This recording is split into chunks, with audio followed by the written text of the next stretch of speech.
When knitting in the round, we often use either DPNs or magic loop. Both are essential for working small circumference items like socks, hats, sleeves, and turtlenecks. Sometimes you might notice loose vertical grooves that look different from the rest of the fabric. It's called laddering. Here is a real-life case. You can see a gap between these two knit-stitch columns. It stands out from the surrounding ribbing. And the laddering, although less obvious, continues throughout the rest of the sweater. My name is Irina Rivo. Welcome back to my channel. In this video, I'll explain why laddering happens, how to prevent it, and at the end, I'll show you exactly what caused it here.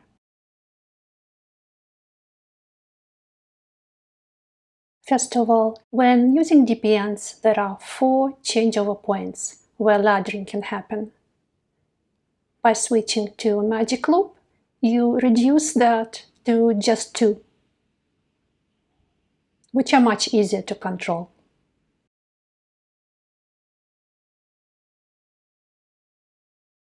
When using the magic loop technique, in order to avoid stretching the stitches at the changeover points, I recommend to use the softest cable. This one is my favorite. It's thin and flexible, and it doesn't seem to stress the stitches. If your cable is thicker and stiffer, like this one,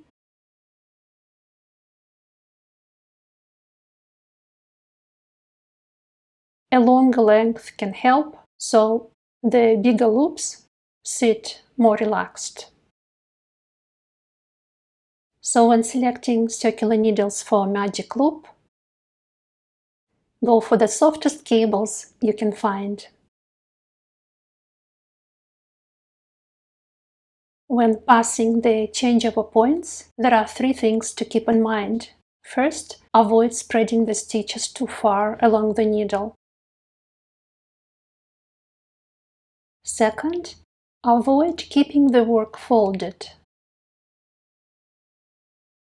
And third, avoid large sweeping movements of the needles.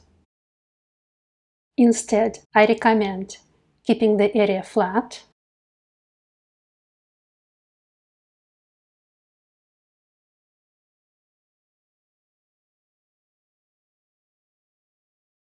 bringing the stitches closer to the needle tip,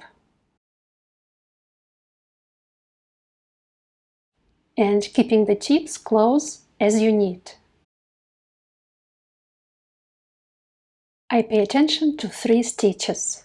First, check that the last stitch is normal size, not stretched or too tight.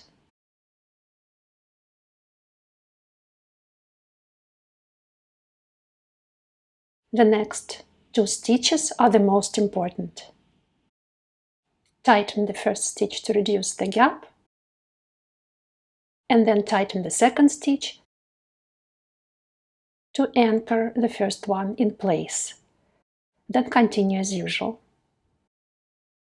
So it goes like this.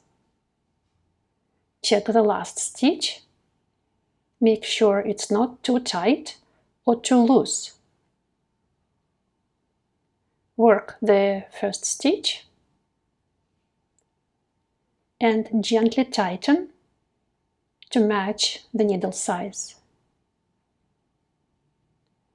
Then work the second stitch and gently tighten that too. This secures the first stitch in place, and the rest of the stitches are worked as usual. This prevents the stitches from stretching, so the fabric looks neat and even. Here again, I check that the last stitch looks normal, not too tight or too loose, and repeat the 2 stitches. Work the first stitch, gently tighten,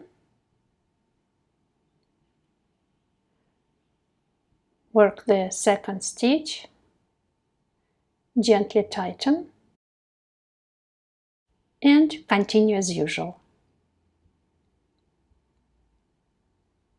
Here is the change over area. No laddering. Another way to reduce laddering is to change where the loops open. So instead of always opening in the same place, every few rounds pull them out a few stitches away. Here is how I do it. I want the loop to be here. So I bring the two needles together and fold the work like this. My current loops are here and here. I'm shifting, so the first loop will be here and the second one at the opposite end here. Then I pull out the cable, releasing the old loops.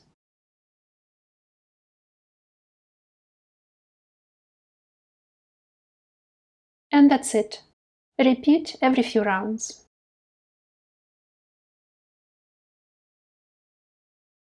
Sometimes, for medium-sized projects like hats or turtlenecks, you can eliminate the changeover points completely by keeping only one loop, the one closest to the right-hand tip. I call this the uni-loop. Here is how it works. I knit until I reach this loop. When I reach it, I turn the work around.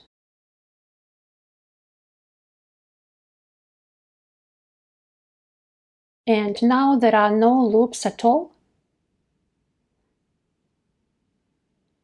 just the stitches sitting on the cable. A few stitches before the right tip, I pull out the cable again to create a new uni-loop.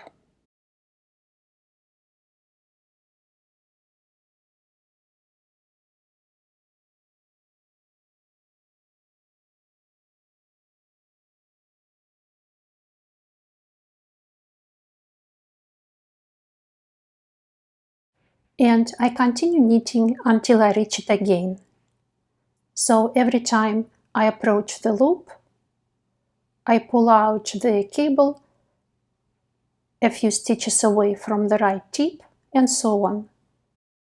It works similarly to knitting on a short circular needle with no changeover points and no risk of laddering, but having a long cable allows you to try on the hat at any time during knitting. When I start knitting in the round, I position the loops here, one at the front and one at the back. After a few rounds, I move them to the sides,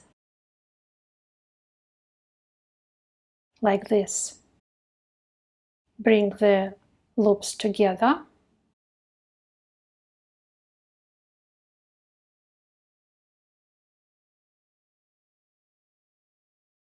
So they are opposite each other. And pull the new loops out from the sides.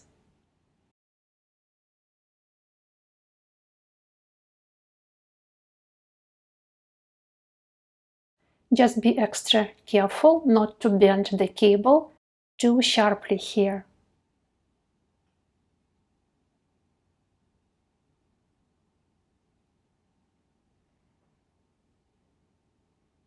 Now the loops are at the sides of the hat.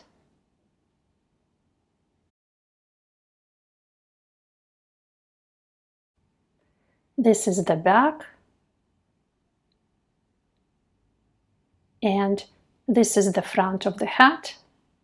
So if any laddering does occur, it wouldn't be at the front where it's most noticeable.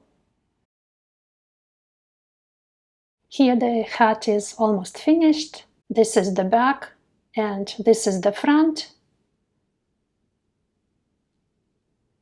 From about here all the way up, the loops were kept at the sides, and I also shifted their placement every few rounds.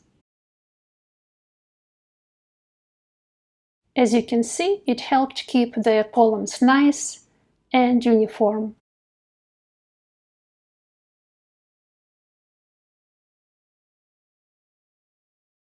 And on the other side, it looks the same.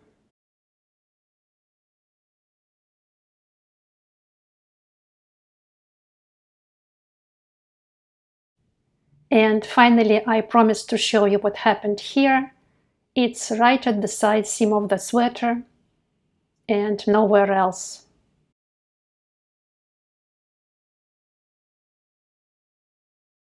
And you guessed it, the marker I used for the side was too thick. And although I was tightening the stitches when passing it, it still left a groove.